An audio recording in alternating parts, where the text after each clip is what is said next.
คนเข้ากองเข้าพี่น้องเอ้ย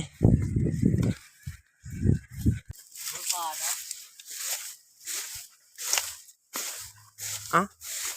อู้ซะ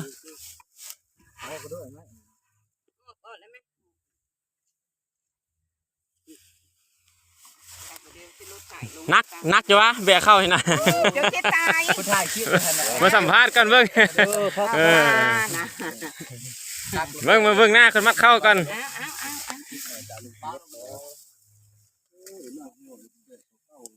ยังแบบเข้าข้ามหูยังก็ติดตามแต่ว่ามันนักมาจ้อยนะ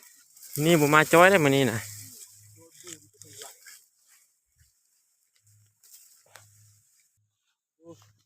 อะไรย่างน้ำ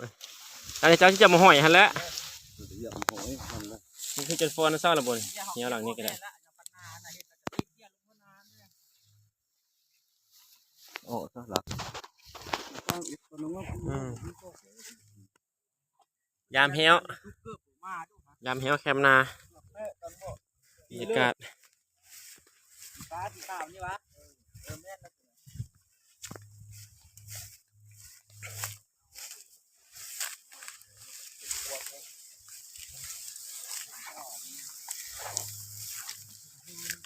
แซนเอา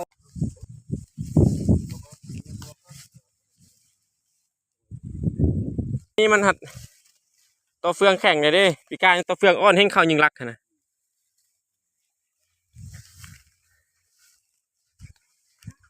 เฮ้ยได้ปะเย็นโอ้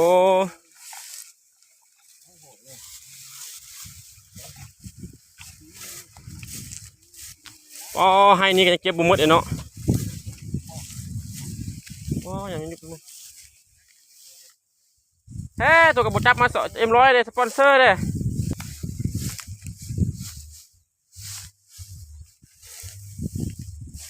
แค่แบะไตขนาดใครก็น้อยแสนเนาะวันละพันแบะข้ามห้วยแบะเข้าข้ามห้วยก็อยากยอมอยู่ไหน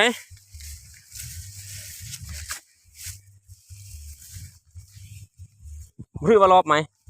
คือปรากฏเลยเอาเบิ่งเนี่ยปรากฏได้แต่ท่านมีแต่ปลาขาวน้อยเนาะรถขับไปทอดไปนั่นตีไปทอด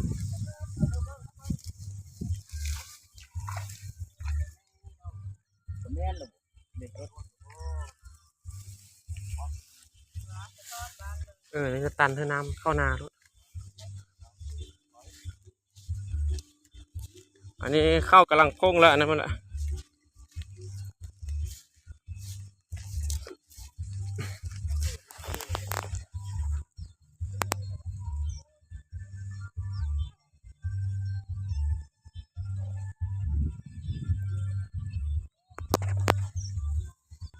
โอ้แม่นแท้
อ๋อหลายขนาดเนาะเก็บเพิ่นนึงยังบ่แล้วปานนี้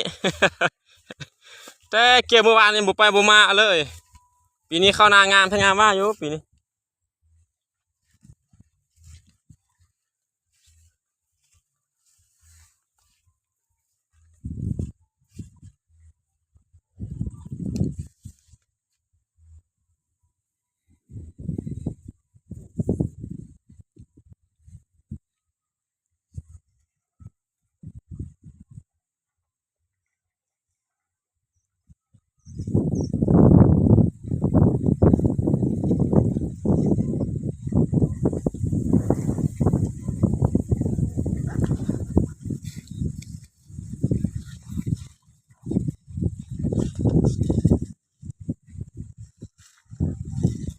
คือบ่เฮ็ดเก็บกองขึ้นไว้ข้างหน้านี่ไหม